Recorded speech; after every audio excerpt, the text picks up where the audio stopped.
So best ஸ்டூடெண்டா ஏத்துக்கிட்டீங்களா sir அப்படின்ற மாதிரி கேட்டீங்க. மெட்ராஸ் டாக்கீஸ்ல இது உங்களுடைய முதல் படைப்பு. ராஜ்கமல் இதுக்கு முன்னாடி நிறைய பண்ணிருக்கீங்க. பெஸ்ட் ஸ்டூடெண்ட்ஸ் இல்லப்பா, சூப்பர் ஸ்டூடெண்ட்ஸ் அப்படின்னு கமல் சார் ஏத்துக்கிட்டாரு அப்படின்றது எங்களுக்கு தெரியுது. ஸோ கமல் சார் உங்களுக்கு சொன்ன வார்த்தைகள். ஸோ கமல் சாரை பற்றி சொல்லணும்னா வந்து ஒரே விஷயம் தான். நாங்கள் ஸ்டூடெண்ட்டாக இருக்கலாம் வந்து என்ன சொல்கிறது, ஸ்டூடெண்ட்டாக சக்ஸஸ் பண்ணுறோம். அது எல்லாத்தையும் மீறி வந்து வாதியார் இல்லாத பிள்ளைங்க தான் வந்து கொஞ்சம் வழி தவறி போவாங்க. எங்களுக்கு ஒரு பக்கா வாதியார் இருக்காரு. ஸோ எங்களுக்கு எந்த கவலையுமே இல்லை, நாங்கள் கரெக்டான வழியில் தான் போயிட்டு இருக்கோம்.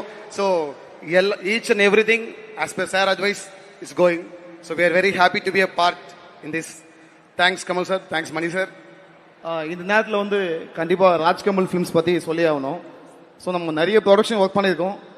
எல்லா ப்ரொடக்ஷனுமே நம்ம நினைக்கிறத கொடுப்பாங்க, எல்லாமே பண்ணுவாங்க. ஆனால் அதை தாண்டி நம்ம மேலே ஒரு கார்னியர் மாதிரி நமக்கு வந்து ஒரு கேர் பண்ணுறது Rajkamal production. Because Kamal sir இருக்காரு, மகேந்திரன் சார் இருக்காரு. ரெண்டு பேருமே எங்கள் மேலே ஒரு பர்சனல் லவ் வச்சு இன்னி வரைக்கும் நம்மளை வழி நடத்திட்டு இருக்காங்க. ஸோ அதுக்கு ஒரு மிகப்பெரிய தேங்க்ஸ் சார். ஓகே, ஸோ நான்